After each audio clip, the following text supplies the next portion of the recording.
अजितदादांच्या विमानात बॉम्ब होता का तपासलं पाहिजे। विमान अपघातावर खासदार बजरंग सोनवणेंचा संशय। जमिनीवर पडण्याआधीच विमानाचा स्फोट। विमान अपघाताची उच्चस्तरीय चौकशी व्हावी, सोनवणेंची मागणी।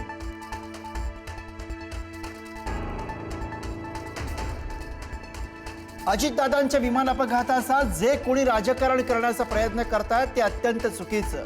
विमान अपघातावरून सुरू असलेल्या राजकारणावरून मुख्यमंत्र्यांनी सुनावलं।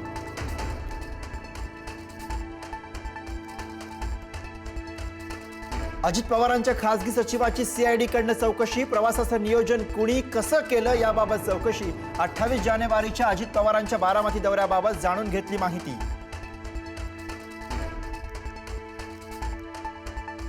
अमरावतीमध्ये भाजपच्या महापौर पदाच्या उमेदवाराला एमआयएमचा पाठिंबा। महापौरपदी भाजपचे श्रीचंद तेजवानी विजयी, तर उपमहापौरपदी युवा स्वाभिमान पक्षाचे सचिन भेंडेंची निवड।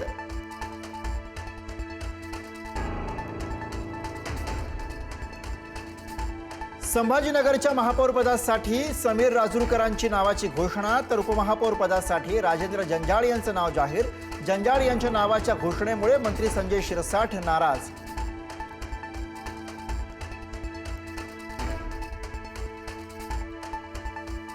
मुंबई पालिकेतील महापौरपदासाठी उद्या भाजपचा उमेदवार निश्चित होणार। महापौरपदासाठी राजश्री शिरवाडकर आणि शीतल गंभीर यांच्या नावाची चर्चा, तर ऐनवेळी तिसऱ्यालाच लॉटरी लागणार का याकडे लक्ष।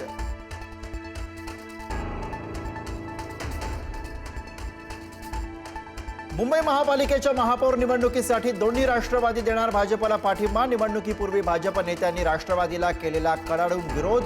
बहुमताचा आकडा वाढण्यासाठी दोन्ही राष्ट्रवादी पक्ष समर्थन देणार।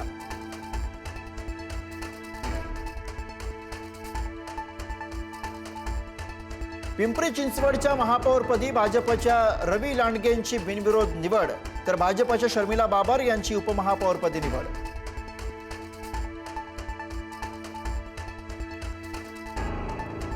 नाशिकच्या महापौरपदी भाजपच्या हिमगौरी आडके, तर शिवसेनेचे विलास शिंदे उपमहापौरपदी। ठाकरेंच्या शिवसेनेनं माघार घेतल्यानं निवडणूक बिनविरोध।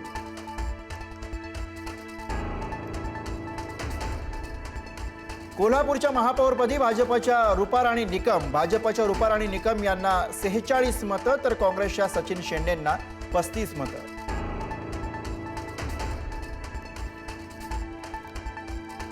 सोलापूर महापालिकेच्या महापौरपदी भाजपचे विनायक कोंड्याल। भाजपच्या विनायक कोंड्याल यांची बिनविरोध निवड। शिवसेना एमआयएमच्या उमेदवारांनी अर्ज मागे घेतल्याने बिनविरोध निवड।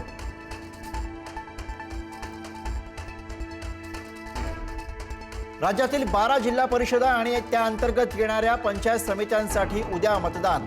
दिग्गजांच्या प्रतिष्ठापनाला तर 9 फेब्रुवारीला ठरणार भवितव्य। गर्दीच्या वेळी वांद्रे रेल्वे स्टेशनवरती 2 प्रवाशांमध्ये किरकोळ कारणावरून वाद। एकाने भिरकावलेला दगड निरपराध प्रवाशाच्या डोक्याला लागल्यानं डोळा गमावला, आरोपीला अटक।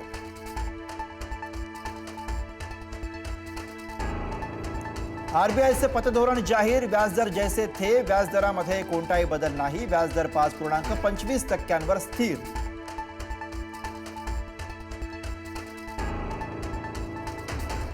अंडर 19 वर्ल्ड कपच्या फायनलमध्ये वैभव सूर्यवंशीची बॅट टळपली। इंग्लंड विरुद्ध 80 बॉलमध्ये ठोकल्या 175 धावा। भारताची दमदार सुरुवात।